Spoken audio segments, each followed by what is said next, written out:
Good evening and welcome to the special IslandStats.com sports show. I'm your host, Earl Basden, and joining me is Dennis Brown and Charles Jackson. We're going to be discussing this evening transition on ways that our young people can become or get into academies to lead themselves into the professional world of football. Dennis, we spoke some time ago after you were elected as the president of the Coaches Association in Bermuda. And one of the things you have been working on for a number of years is giving opportunities to not only our youngsters, but to get some coaches as well, the level in which they need to get to. But you have Charles Jackson here. Just give us a brief on Mr. Jackson, and then we can get into tonight of giving advice, and hopefully some advice that will help our young people and their parents to be able to, when they're making a decision, have the extra information that is needed. Okay, good night, Earl. Thanks for having Charlie and myself. Like I told Charlie earlier, I'm sorry for wearing my Liverpool jersey. I know he's a Manchester City fellow, so he'll get over it. But I met Charlie last year along with Tony Robinson, who's the father of Anthony Robinson, who plays for Fulham, left back for Fulham, and also plays for the United States of America. And one of our mandates, one of our main mandates, is to talk about changing the mindset of the Bermuda player. And like you said, I'll get into the education football piece as we move along. But our mandate for our program that we're running is to change the mindset of young players in Bermuda. So we're talking about 11, 12-year-olds changing their mindset, how they approach football, how they approach education, and to create the next generation of good football players to look at qualifying for the 2026 World Cup. You know what I mean? People say, oh, you must be crazy. Bermuda will never qualify. But one of the things I always say is, why not? You know, I mean, if you looked at the last World Cup, you have countries like Morocco, Saudi Arabia, even the US, Canada, you know what I mean? So why not Bermuda? You know, if we put the right things in place that we can look to get to the World Cup 2026 or even 2030. So it's a pleasure to have Charlie on tonight. Charlie will tell you his background. Also, Charlie currently works with Manchester City as a skills development coach. So Charlie has an extensive resume of working with academies in the UK. He'll tell you the amount of players that he has created to become professional football players. Also, he has a boarding school. He's the head coach of a boarding school in the UK as well. So he'll tell you all about that. So Charlie, it's a pleasure to have you on this show tonight. Thank you, Dennis, for having me, Earl. So just tell us, how did your coaching come about way back when? Because this show is called A Walk Down Memory Lane, and I want to talk specifically about the development of Anthony Robinson and also of Scott McTominay, who plays for Manchester United, who came through your program as well. Right, I started back coaching back in the mid-90s. Started doing my coaching qualifications and then became full-time at it probably in 99 when I got picked up. A youngish gentleman at the time, Stephen Dawn, who was the scout for Manchester United, came to watch a youngster I had in my group, one of my private sessions. He ended up bypassing the child and asking me to join Manchester United as a coach, which was an honour back in 99. It was the year they won the treble. Started at it in 2000 fully. Part-time capacity, a few nights a week working with them. we started developing youngsters in development centres that were in and around the area within an hour and a half drive of the club, because that's the rule from the Premier League, is it got to be an hour and a half drive. And my role was really to develop the best youngsters in the area on behalf of the football club with an angle to sign those players from the age of under 9 when they're old enough to sign. So you can take them in for 5 years, 6 years, from a 4-year-old to the sign at 9. Hopefully that'll be the first and their last contract at the football club, and they can finish their career there. So and then I was at Manchester United from 99 to 2005. I then joined Blackburn Rovers, which then was a Premier League club, literally 25 minutes away from my house. So it was a local commute. So I was brought in as their advanced technical development coach. So I worked with every age group from 6 up to 18s, sometimes some of the professionals as well. I was there for 6 years, and then in 2011 joined Manchester City, where I'm currently at. So a similar role, to bring in recruitment, work heavily with recruitment from the area. So my role is I'm one of the coaches for the whole of the county where I live, to bring in and work with some of the youngsters and develop and give them an experience of what Manchester City is really. I've worked for Scotland, which I'm actually Scottish by blood. I was born in Scotland, moved down here when I was 5 years old to England. So it was an honour to be asked to work in the performance sector with a gentleman called Neil McIntosh, who's now at Rangers, but he was the performance manager. So from an international standpoint, we were picking up the young kids, though, the young children who were based at all the local academies, from Leeds, Manchester City, Man United, Everton, and so on. So one night a week they would come as an international get-together, and then we joined, and then those boys were picked to play for the Scottish youth national team alongside 6 performance schools that were based north of the border back in Scotland. So my role there was to give CPD to the national coaches, the national youth coaches that were based, and the performance coaches.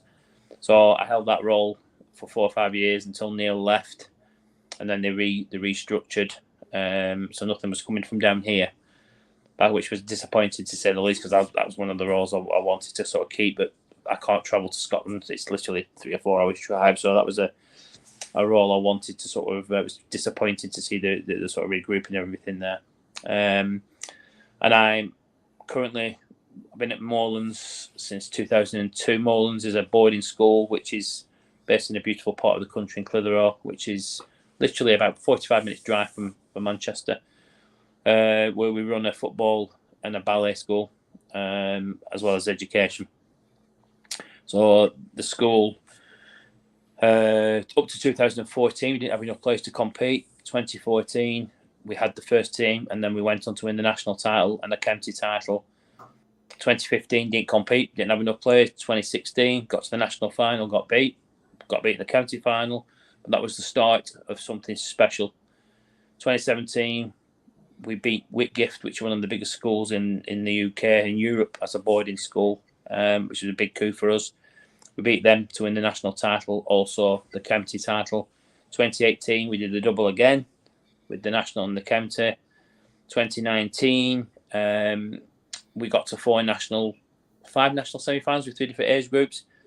Didn't win anything that year, but that was probably a really successful year for us as a school with less than 200 children in them. It was an amazing achievement. 2020, we won the national final, and then COVID struck. We managed to win a 2021 county title because there was no competitions other than that one. And then 2022, we got beat in the national final at West Bromwich Albion, where they hosted us, we were quite unlucky on the day with a lot of injuries and things like that, but still a huge achievement for us. And we're currently fighting on 4 titles this year, with games coming up with our under-15s this week. So for a school of less than 200 children, it's an amazing achievement to win 4 national titles, 4 Lancashire Cups and county cups. To be in 12 national finals since 2014 with 2 years of COVID is amazing. In the process of that, we we've developed players that have gone on to play for England youth. We had the Studies of Record. We had a young boy who joined us, John Coffey, from a 12-year-old who went from Burnley to Manchester United for 1.2 million for a 14-year-old boy, which was incredible as a record. It still stands as a youth record.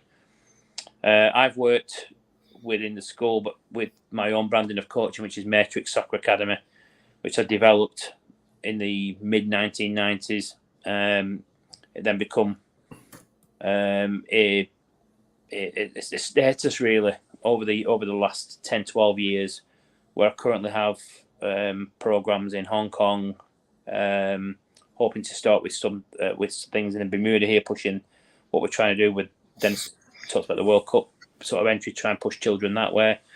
In the US, I've worked in Qatar. In Kenya, I've worked in Kenya. I was given an honorary African Elder, which I'm very proud to have. Back in 2019 and then 2021. So back in 2014, we started an academy, Matrix, in the US. We had 9 kids in 2014.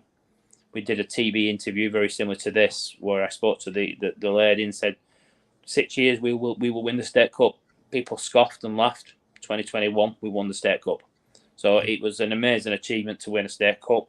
2021, I was honoured with a proclamation where we were given June the 6th as Matrix Soccer Academy Day. So every year in the state of Maryland, it's celebrated. So it was a huge honour for us to sort of have that. Currently on Matrix, we've had 17 professional footballers. 3 of them are playing the Premier League or currently still playing the Premier League. The Championship, League 1, League 2, we've had MLS players. And I've had 9 internationals in that and 65 to 70 academy players currently going through the system, girls and boys, who work at academies. So I've to have 30 years experience working in academies and dealing with grassroots up to elite. And I'll be honest with you, Earl and Dennis, I think the gulf between grassroots and academy football isn't massive. It's how you develop, it's how you work, it's how you cultivate. So that's a little bit about my background and my history. And I still think every day I'm learning something new from a child development aspect, working with parents, etc. There's always something new you can learn. But yeah, there's a rich history there of what's been achieved. Sure. Dennis, before we get into it, let's take a first commercial break, and when we come back, we get into that transition. We'll be right back.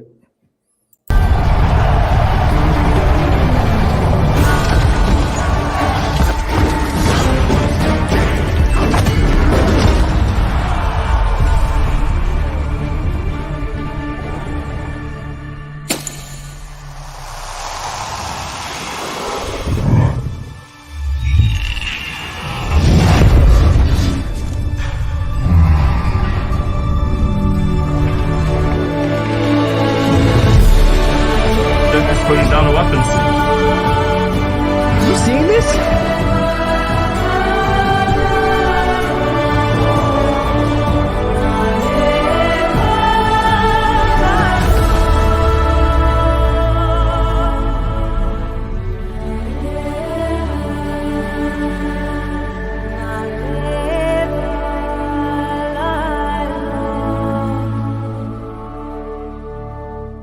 Welcome to the new bulk store, Lindo's Next Level.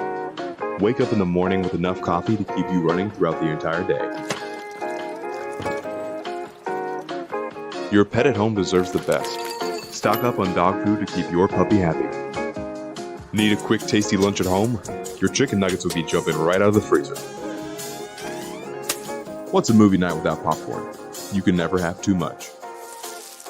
Lindo's Next Level. Why go anyplace else? I'm also thankful and grateful because my greatest value of my life is my legacy. But why I do it? I feel supposed to do it. I was put here to be here, to do what I'm doing right now. Once I see somebody moving, it's the greatest joy for me. There's a little person being born. I am thankful that people have given me the trust, for me to empower them, from my players to my family to friends. And that's what I'm thankful for. I'm thankful that people have allowed me and trusted me to be in their life.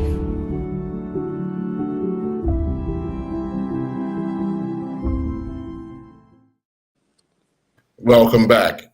Dennis, let me ask you, when you would have started Bermuda Brazilian Football School, and you were looking to give youngsters that grassroots of understanding the play, the just the basic stuff. What you're getting involved with now with Charlie and the others, did it make sense to you back then that these are the steps that you had to take for our youngsters to progress to where they would go in the UK? Yeah, one of the things that I wanted one of my players back then to appreciate what it takes to go to the next level, whether it's the education piece or whether it's the football piece. So in 2000, I established, along with Dr. Llewellyn Simmons, we established Bermuda's Brazilian Football School. And what we wanted to do was to get them out of Bermuda, which was, we believe, their comfort zone, and take them to levels that they had never been to before pertaining to football. And Kenny does the same thing. Kenny Thompson does the same thing, taking his guys to Barcelona. That's next level. Andrew's looking to do that with the USL league. That's next level. So what we have to do, what we wanted to do was, like I said, take them out of their comfort zone and let them appreciate what it takes to be a football player. Because I remember taking a under 16 team to the UK and trained at an academy in Leeds. And before I left, we had a meeting with parents and the players, and I asked everyone, how many of you want to become professional football players? Everybody put their hand up. We get to Leeds, we're training like 3 times a day, up 6 o'clock, go for a run, come back, breakfast, you're eating like a professional, you're training mid-morning, and then you're training later on in the afternoon. That trip, we ended up, after that week, we ended up playing West Ham's Academy under 15s, beating them. We beat Reading's Academy, and we also drew with a Brazilian school select that they had there. So, it was a pretty successful trip. So when I came back, we had a meeting with parents and players again. And I asked that same question, before we left. How many of you want to become professional football players? Not even half of them put their hands up, because they saw the work that's required to go to that next level, and that was under 16. So you could imagine what is like at the higher level. So what I wanted to do was, to take guys out of the comfort zone, travel to different destinations, and stuff like that. So now we're taking it to a whole new level, whereby it's not just a football piece.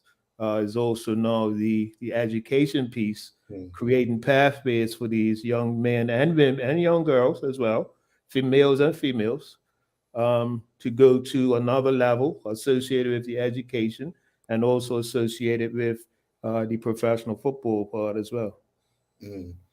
And Charlie, let me ask you, because I think it's vital that everybody understands that dynamic of education and football or sports in general. In your school, how much do you make sure or enforce that the educational piece is as vital as what they want to accomplish as an athlete? It's education first, Earl. We've always said that at our school. We've always worked with it. I'm very lucky. I work at a school. My football's my hobby, and I get paid for it. So it's a fantastic career to have. We make that clear to the child who joins us. So we have children from all over the world. So we have them from Africa, Botswana, Kenya, everywhere. and the culture. Everybody wants to be a professional footballer. Dennis just said it there. You asked the same question to all of them. We want to be a professional footballer.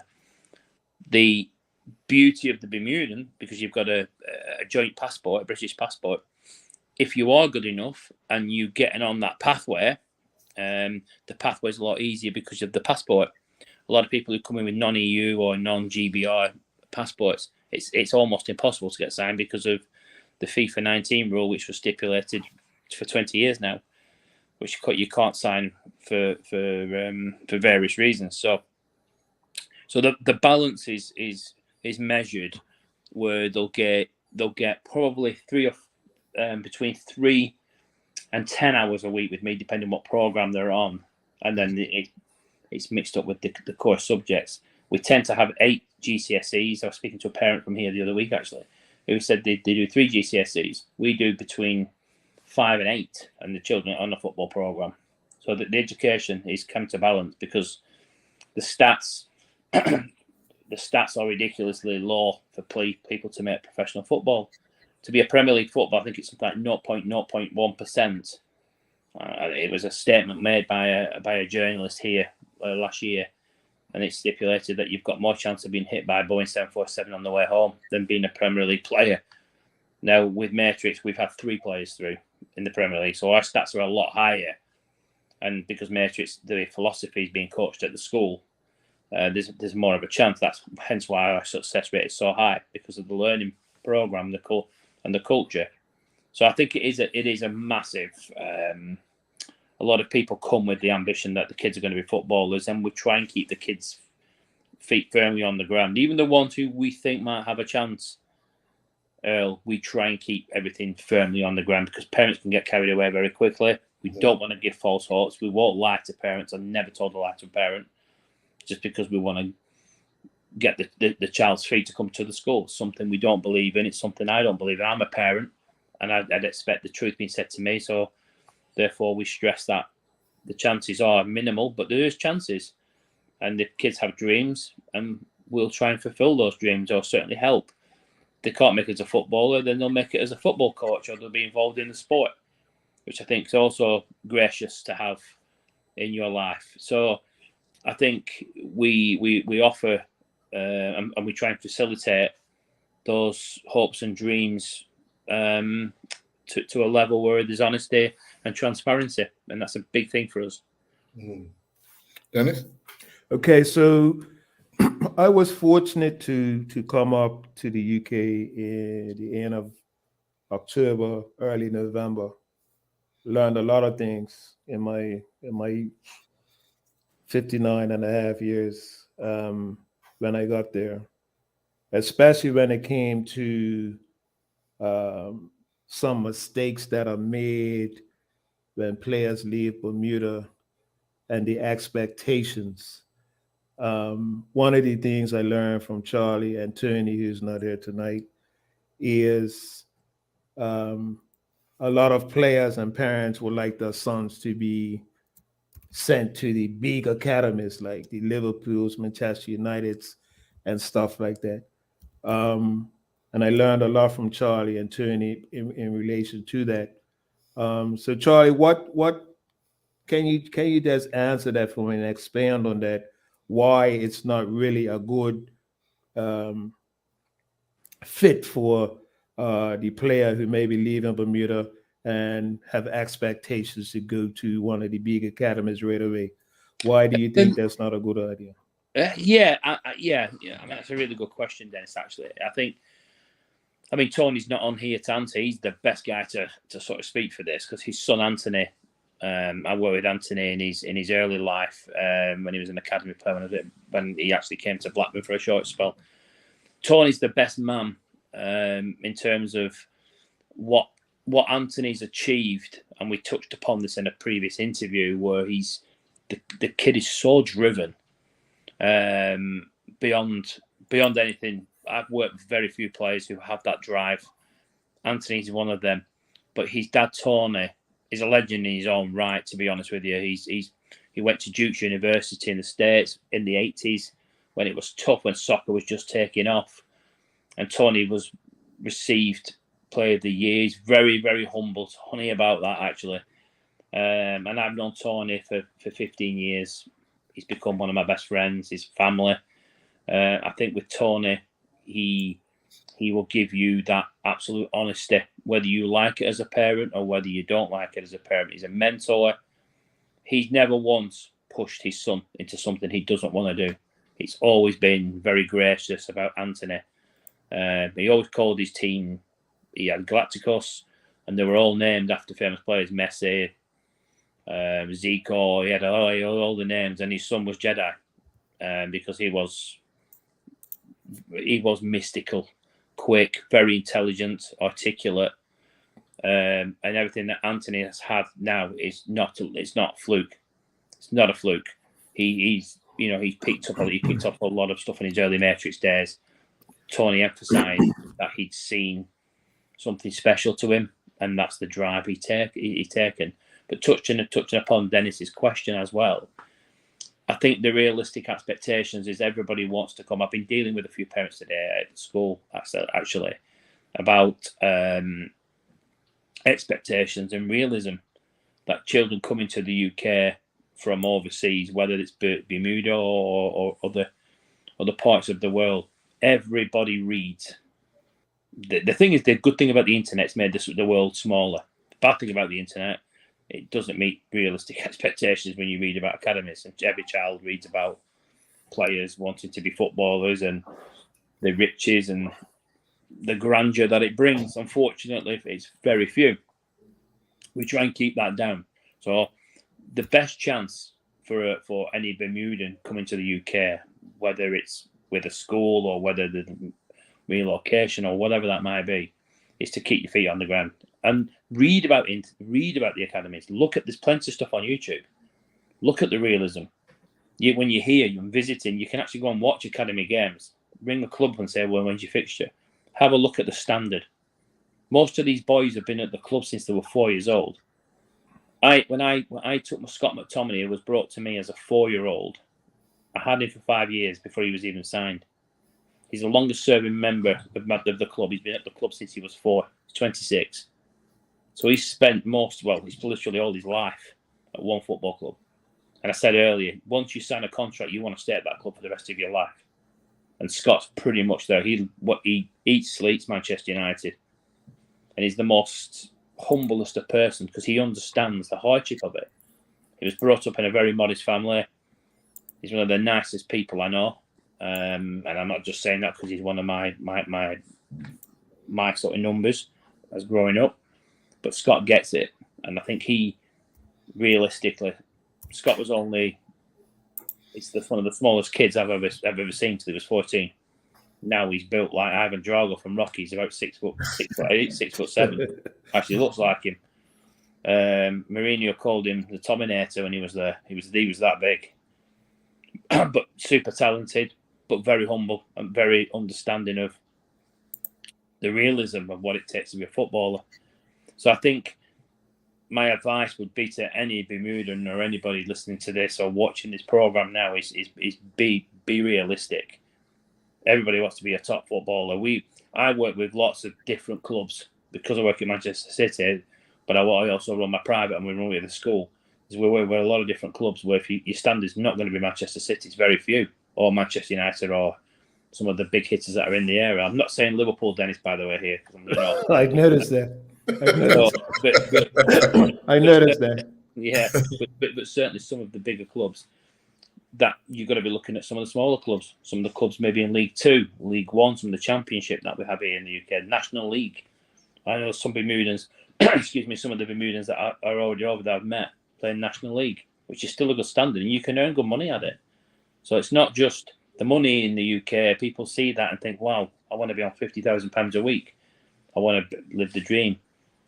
Have your dream, but be realistic. And I think that sort of transition between your dreams becoming true, it's working hard. I had a session tonight with some of my boys and said, look, I've just got this 3 or 4 boys being signed locally for clubs that they'll sign in April. And there's been a change in the tone. And these are only 7 and 8-year-old boys. but there's a change in the tone of because they've been offered by the football club a contract like they've made it. Even at that age, you see a little bit of arrogance creeping in, and that for me needs to be managed. And I think that's I've done it long enough. Tony was on here, he'd be saying the same. Discipline's discipline. Parents, for me, the child or young adults coming from Bermuda would have to educate themselves in this. I mean, I'll be coming over again in Easter with Dennis. But I hopefully hold clinics where we can speak to people like this and advise, because it's great to have the dream, but it's going to cost. And I just wouldn't. You've got to look at all aspects of this, really. But Dennis said earlier about why not Bermuda can qualify for a World Cup. Why not? If you've got a dream, stick to it, and I'm sure we can achieve that. And I think it's down to hard work and determination from everybody. But yeah, I think Dennis. I think it's just the expectations being managed, and I think that's an art in itself sometimes, because parents want to follow the kid's dream. They want to make it successful, and I just think live the dream, but be realistic and be honest. Be honest. That's all it is. If you've got a talent, 100% you will be picked up by a football club. There is no doubt at all, in my opinion. I don't think there's many kids being missed in my time, but it's just manage those expectations. If you're not good enough, what's plan B going to be? And it's managing that, whether that's education or whether it's college or university. It's a big world out there. It doesn't have to be always in the UK. You can go to the US. There's a good standard of football over there. You can go to Europe. Some good standards there. But I think everybody wants to be a Premier League footballer, a Championship footballer, or whatever that may be. But it's really, really important that that's the case. I mean, I was showing somebody a picture tonight that I've had made for my office. And 2019, Barcelona played Manchester United in the Champions League. I was in Qatar, actually. I was watching it live. One of the proudest moments I've had in football, Scott got man of the match against Messi. And he got his shirt after the game. And we was over at his house, me and my daughter, recently. And he brought the shirt down to show us with Messi's blood all over it. It was splatter all over it. I said, what happened there, Scott? He said, it was Chris Smalling smashed Messi in the face. And he thought it was me. He wasn't going to give me his shirt. I said, but I managed to get his shirt. And it was such a proud moment for me as a coach, as a mentor, bringing Scott into the footballing world to say that he played against Messi, who's now one of the all-time greats that's been sanctioned, and he got man of the match against him and outplayed him that night. So I think that started with a young 4-year-old boy having a dream. So that's your realism there. Is, you know, you could be realistic. I think, pinch myself sometimes and think I have these players that have now developed and played against the best players in the world and bettered them in respect to that. You're watching Anthony in the World Cup. He was one of the best left backs, top 10 voted by FIFA in the World Cup, left back. It's incredible to say that this boy was training with me only 10, 12, 13 years ago. So it's an expectation, but it's also, for me as a coach, it's when it happens, it's incredible proud moment. So I think they're your expectations, and if you dream it, then why not? If I would have said to Scott 26 years ago, or 21 years ago, when he was only a baby, you're going to be playing against one of the best players in the world, he would punch me in the face. But you see it now and you think it's happened. It has happened. He's done that, and that's been proven. So. Before I get to another question. Yeah, let's just take another quick commercial break and then jump right back into that. Okay. Then. Okay? We'll be right back.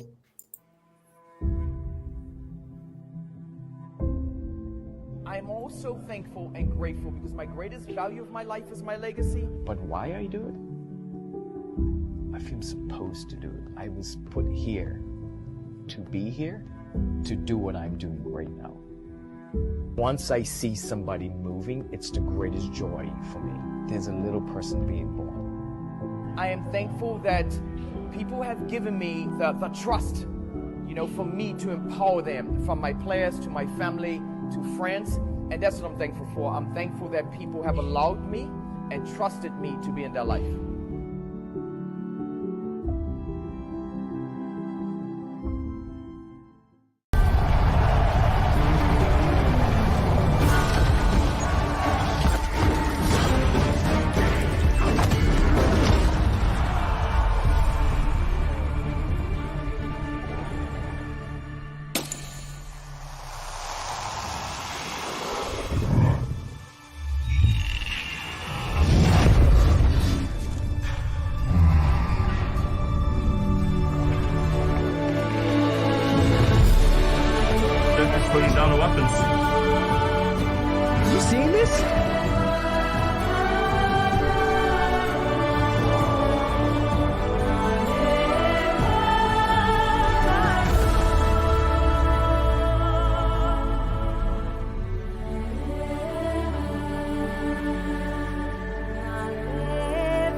Welcome to the new bulk store, Lindo's Next Level. Wake up in the morning with enough coffee to keep you running throughout the entire day. Your pet at home deserves the best.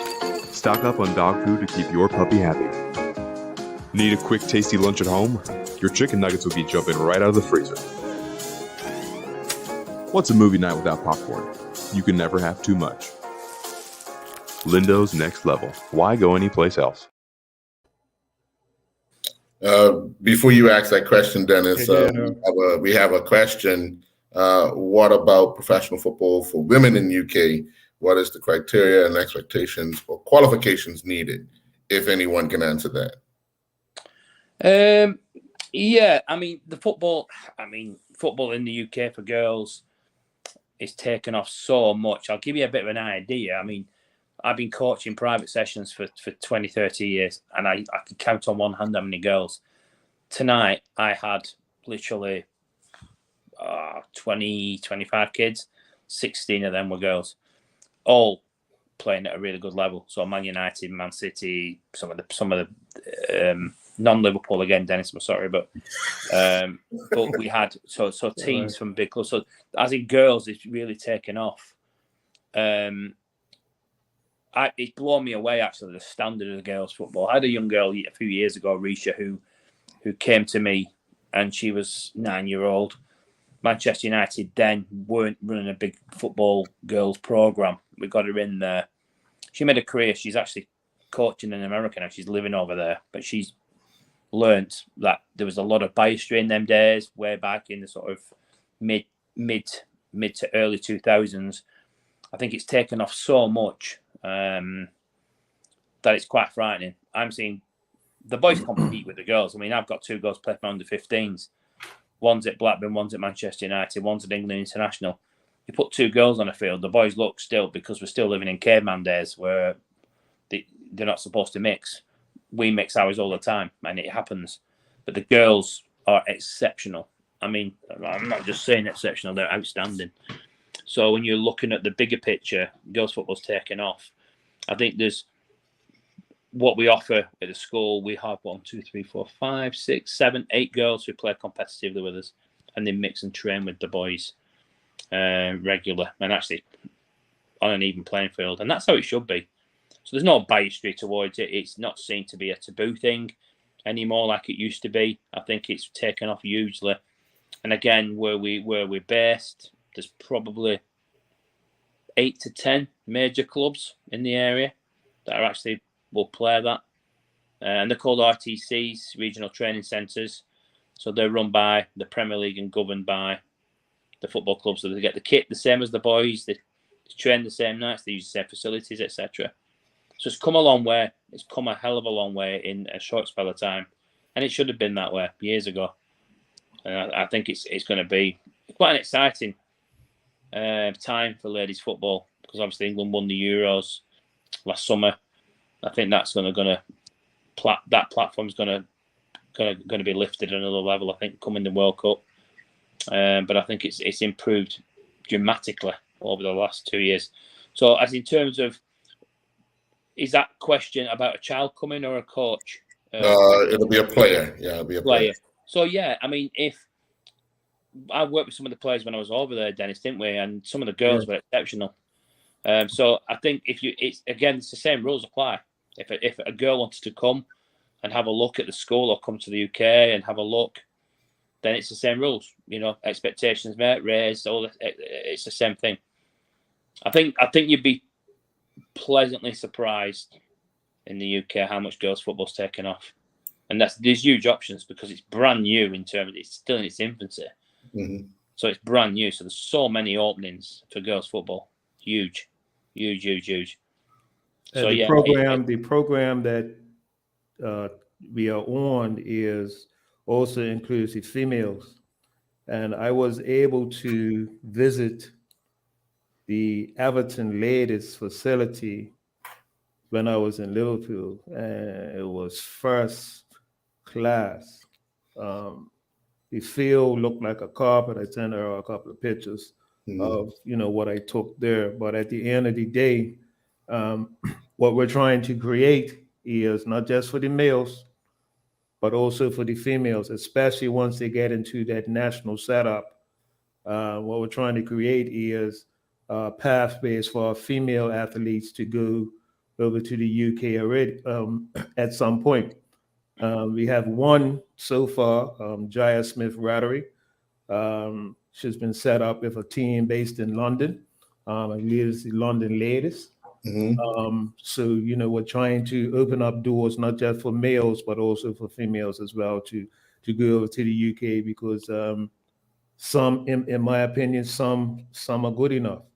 Looking at Lalani, looking at Nia, looking at a couple of other players in the National Academy, Samira, way up. So there's a lot of players that we're going to be looking at and approaching their parents or the guardians or grandparents in relations to getting their feet wet in the UK. So the opportunities are there for males and females. Okay. All right, Dennis, you were ready to ask a question, so go ahead. Okay, before I go to another question, Charlie, because something stood out for me. How proud were you to see, because I know Tony needed a whole box of tissues when he saw Anthony walking out to the World Cup representing America. How proud of you were as a mentor for Anthony to see him walking out playing his first match in the World Cup? What did that mean to you? It's like winning a World Cup yourself, to be honest with you. If you see one of your protégés who you've worked with and supported over the years go and represent the country at that level, it's just remarkable.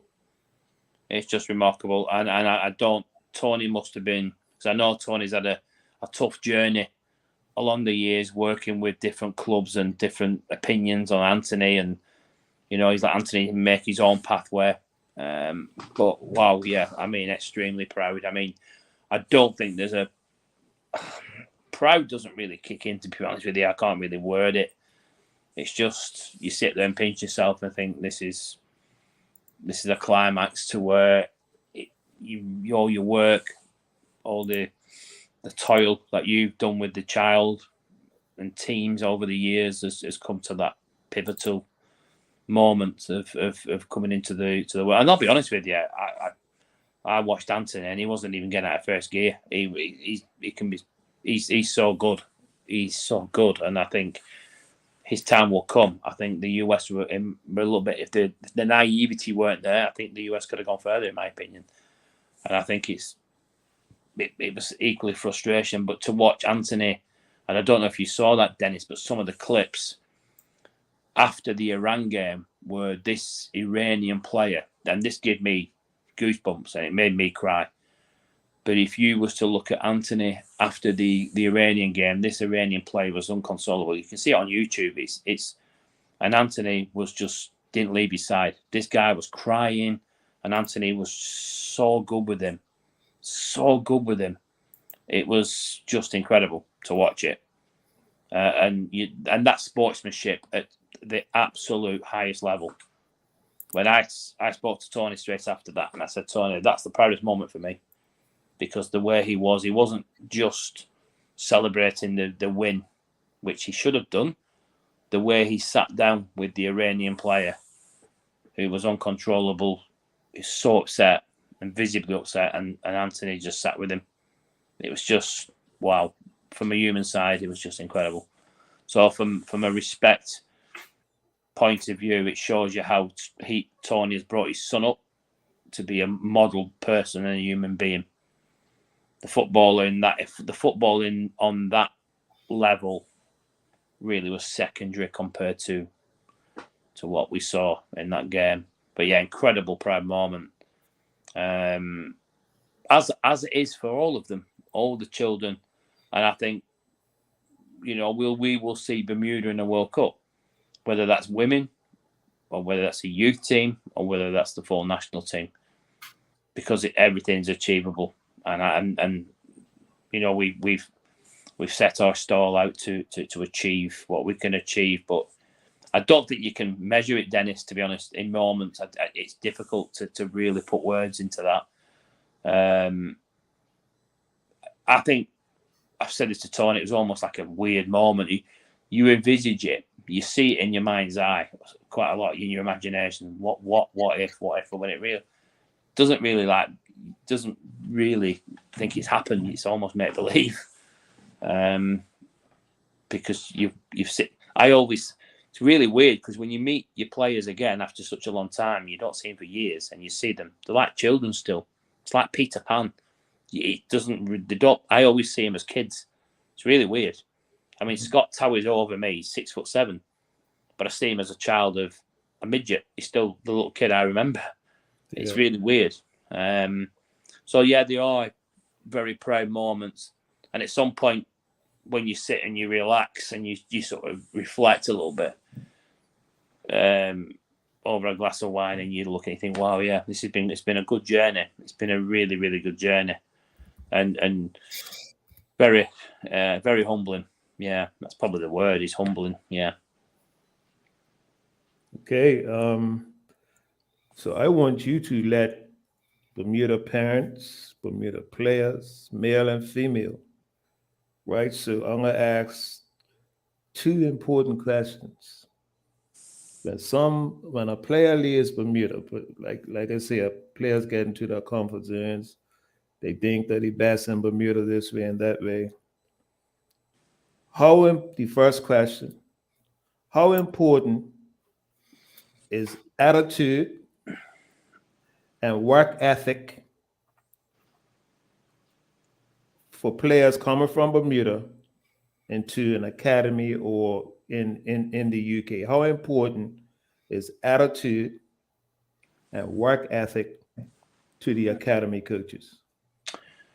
I think, yes, I think that would be, again, an understated thing. I think you have to be ready. And this is the difficult transition because you don't know what you're walking into. So you're coming from Bermuda, relaxed. I mean, I've been on the island. It's beautiful. It's relaxed. I'd love to stay there, Dennis. No man, come back. We could change. We could change that. We could change up. Tell you what, Dennis, we've had rain for a week. We got house swap. Absolutely. Well, you've got a deal on that one. You can empty your closet with that Liverpool nonsense you've got. But I think where the attitude has to be first class. You don't know what you're walking into. You're walking into a little bit of an unknown. There'll be nerves. It's difficult. I think you're transitioning, even going to a school, a boarding school, and you're moving into that sort of area.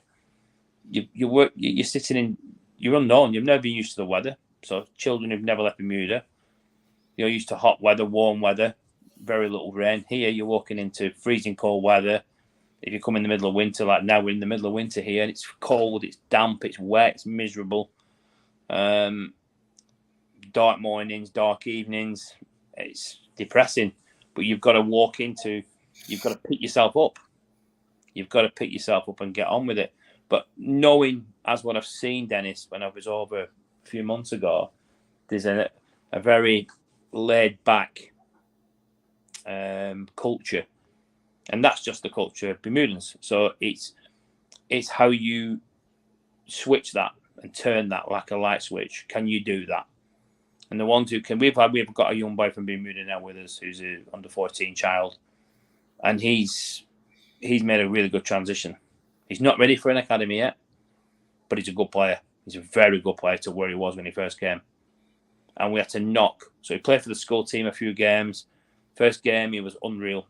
Untouchable, fantastic. Second game, poor. Third game, okay. Last game, okay. And his very last game before he went home, he was class again. So it's finding, because it's difficult. It's difficult for children to adapt.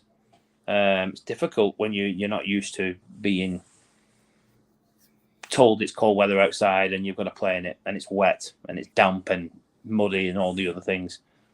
So it's difficult. But it's doable. It's doable, and I think the impossible is not the impossible for me. I don't look at that. I never have. I think if you've got a heartbeat, 2 good feet, and a brain, and you want to make a difference, but the attitude shouldn't be to come here and you're going to get signed. In my opinion, it shouldn't be. Your attitude should be coming. I'm going to work. I'm going to prove to the coach that I'm worthy. I'm going to prove to the coach that I can learn. I'm going to prove to the coach that I can adapt. And if you fit all those facets, then there's an opportunity there that like I said earlier, if you're good enough, then we can make that happen. And that's the opportunities that arise by being in the UK and by you guys having the passports, because it's massively, that's the most important thing, because otherwise it's not a conversation. But it's very helpful, to say the least. But you look at your stats.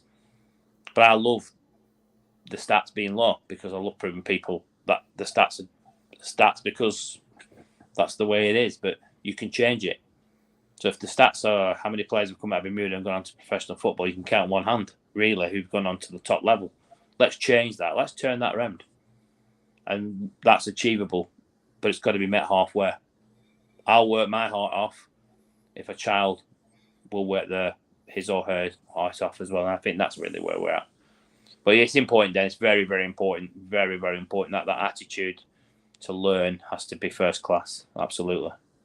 And the second question to that second part to that is, what do academies, male and female, look for in players when they come to those academies? What is that coach looking for, or what are those coaches looking for from a player that may be coming from Bermuda for the first time to their academy? What are they looking for? Yeah, I think it's difficult to sort of actually put into words as well. I think if you're coming over as so say for instance you're an 8-year-old child. I mean, there's not many parents I know would put a child 8-year-old in a boarding school. We have had it, but let's say that happens. You've got more chance of an 8-year-old going into an academy fresh, if you will, because there's no competition. If you're a 14-year-old being brought over here, you've got to remember, you've got to dislodge a child who's probably been at that club for 5 years. You've got to take his shirt. So you've got to make sure that you are prepared to be, not saying ruthless, but ruthless in a nice way, that you're prepared to work harder than that person and prove to the coach that you are better than that child. So every year you get a contract. So from the age of 9, you usually get a 2-year contract, which takes you to your 11th birthday, 12th birthday, and then 2 years, every 2 years, until you get to your scholarship, which is 15. So it's your year 11. So as you're leaving year 11, you're either offered a scholarship for 2 years. That takes you up to your 16th or 17th birthday. Then a pro contract, if you are worthy of that. So getting into academy is only the start of the journey, the very beginning. So it's breaking into that academy, taking the shirt off a child who's been there for 5 years. That's difficult in itself, even for British kids it is. But the opportunities arise. They are there. Now, if you're good enough, then the opportunity to keep that contract every single year is there. So it's down to the individual to prove to the coach every single year, different coaches, that they are worthy of the contract every single year. And we say it all the time. We say it at Man City. We say it to the school kids. You know, it's a difficult pathway, but stick on the pathway and work hard. And that's what we do. I have a rule at the school where we have a black boot rule. Now, people thought I was mad. I brought this in at Man United many, many years ago. I wanted the kids to be equal.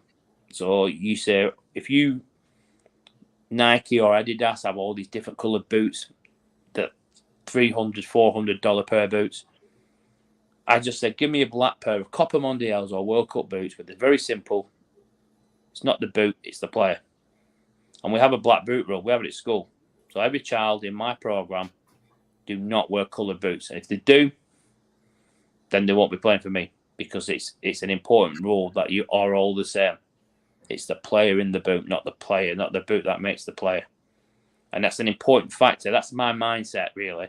That's how I work, is that you're all equal until proven different. And I think that's you've got to have that creativity in you, whether not just football, but you as a person. Are you mixing? Are you a friendly person? Are you a negative person? Are you? So there's a lot of different facets to it, Dennis. There's many different views which clubs look for.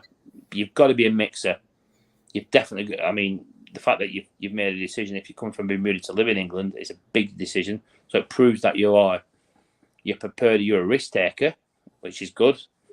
But there's a lot of psychological questions being asked of the child. Some tough, some really tough. Some that'll break you, some it might not. But the hardest thing is live in an island where I would leave Bermuda, if I'm being honest with you. I set the Premier League up there. But I think it'd be beautiful to have the weather. But I think realistically, if you're prepared to take that risk, then you've got to battle. You've got to battle. And you've got to work. So I think that's the best advice is have a good work ethic. And your parents are supportive. Your parents are paying for the money to send you there.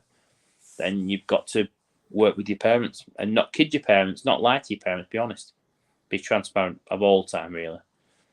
Well, we're going to take our final commercial break. When we come back, Dennis, you can wrap up this edition. We'll be right back. Welcome to the new bulk store, Lindo's Next Level. Wake up in the morning with enough coffee to keep you running throughout the entire day.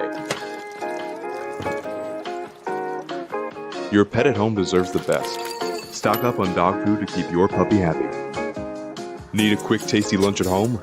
Your chicken nuggets will be jumping right out of the freezer. What's a movie night without popcorn? You can never have too much. Lindo's Next Level. Why go anyplace else? I'm also thankful and grateful because my greatest value of my life is my legacy. But why I do it?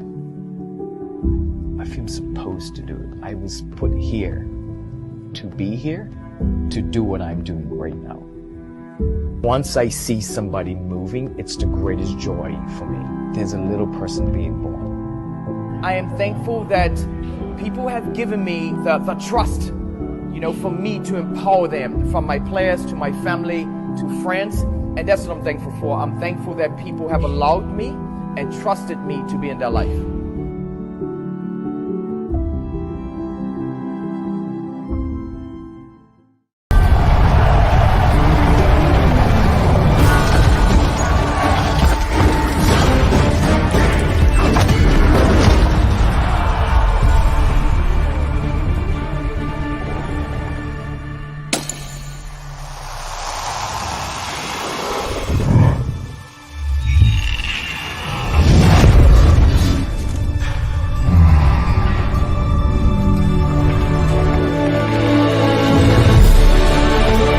Putting down the weapons.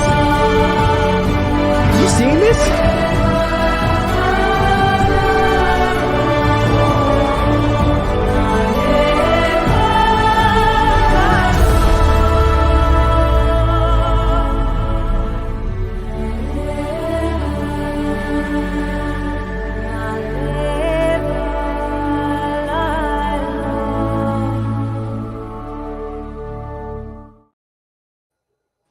And welcome back. Dennis?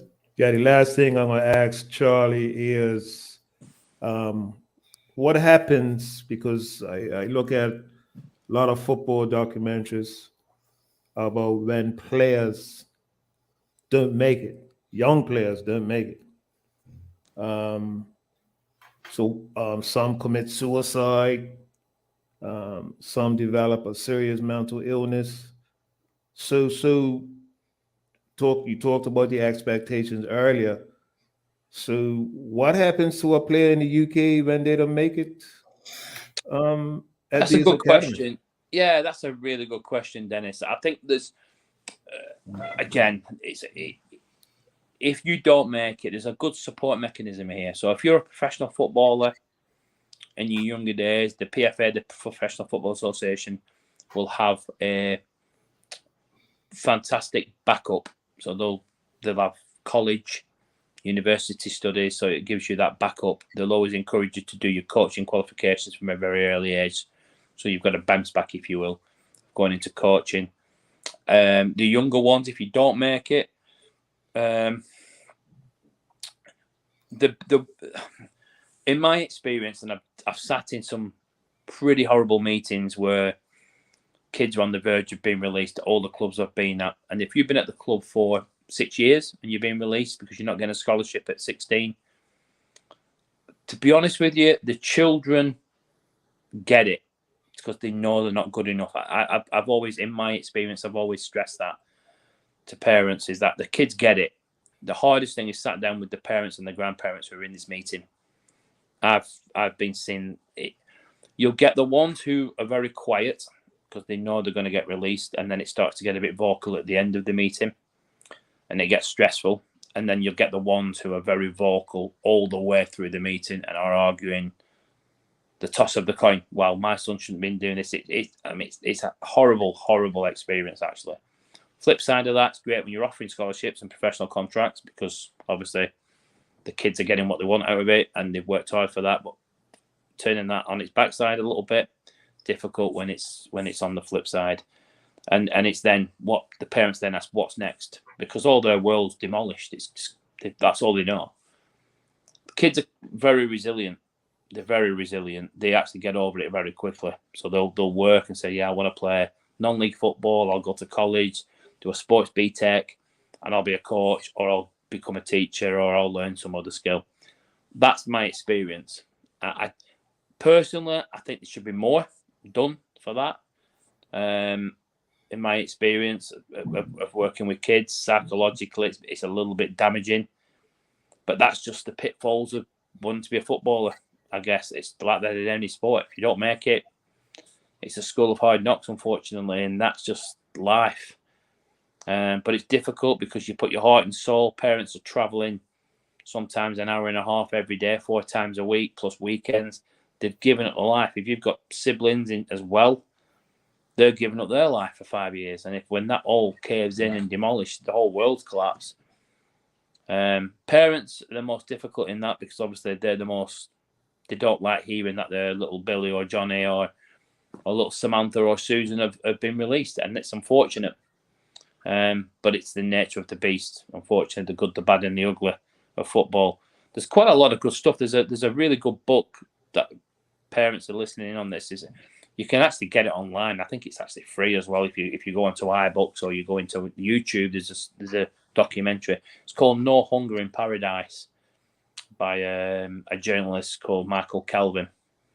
Really, really worth a read, because he spent a lot of time researching academies and the pitfalls of academies, so he'll show you the good, the bad, and the ugly, and how it feels. And it's a really, really good read or a good watch, and it's definitely worth looking at that, because it gives it's pretty accurate, as it said. They'll interview footballers who've not made it. I think the suicide rate, it's a bit of a taboo subject here in this country, because people don't want to admit depression,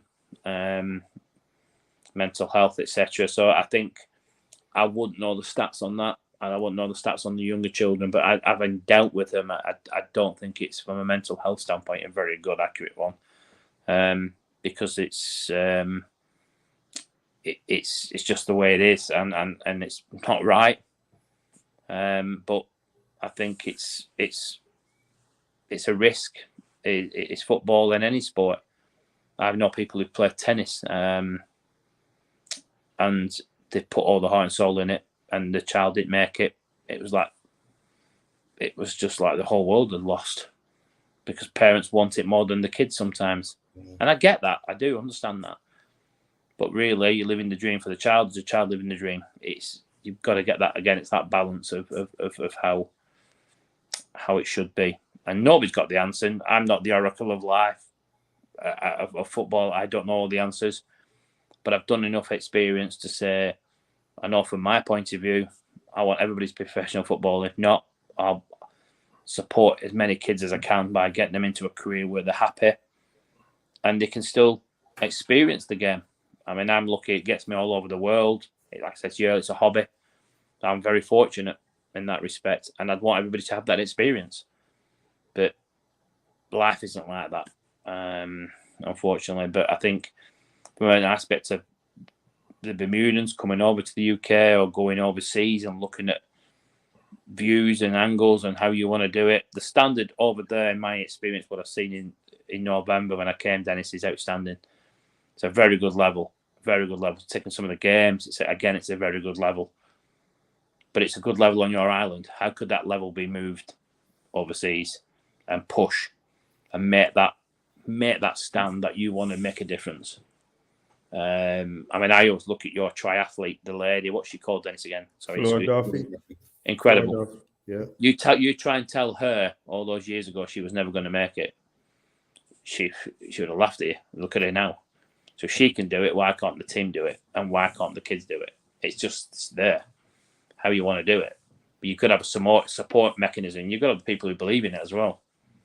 I'm not going to sit here and say, well, yeah, we're going to win a World Cup. We're going to do that. But I'll tell you what, Dennis, for the lack of trying, we will get pretty close, if not do it. I'm committed to the whole program, and I think the island's got so much potential. But we've got to have a starting point, and the starting point is let's look at these kids and how we can make them play better football.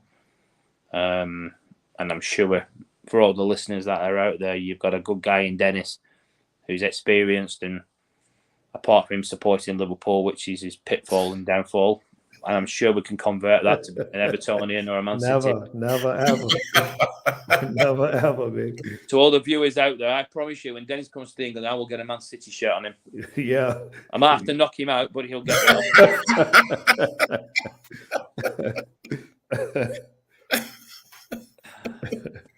Well, Charlie, I want to thank you very much. Dennis, I do appreciate you getting Charlie on. It's unfortunate. Yeah, he could not make it due to illness, but we will endeavor to get him on as well to share his message, because I think it's a very positive message and one that everybody has to know or get some insight into that process of moving abroad and into an academy setup that leads into a professional setup. So again, Charlie, thank you very much for coming on to the hearing. Folks, we'll be back next Tuesday with another edition of A Walk Down Memory Lane. Have a good night. Thank you. Thank you.